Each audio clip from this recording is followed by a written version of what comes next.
اب اس کے ساتھ ہی ناظرین آپ کو لیے چلتے ہیں شہر قائد میں، جہاں پر ٹیپو سلطان میں پولیس مقابلہ 2 ملزمان کو زخمی حالت میں گرفتار کر لیا گیا ہے۔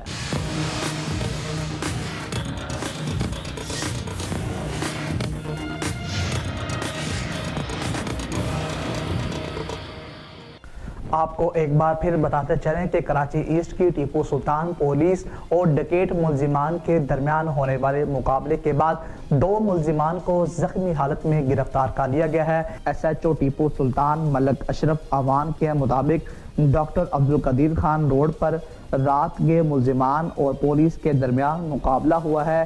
S H O Tipu Sultan کے مطابق ملزمان کی شناخت شاہ رخ خان اور محمود کے ناموں سے ہوئی ہے، جو کراچی کے علاقے سپر ہائی وے جمالی پل کے رہائشی ہیں۔ پولیس کے مطابق ملزمان گاڑیوں سے پینل اور قیمتی سامان چوری کرنے کی درجنوں وارداتوں میں ملوث ہیں، کہ جن کے قبضہ سے اسلحہ اور موٹر سائیکل بھی برآمد ہوئی ہے۔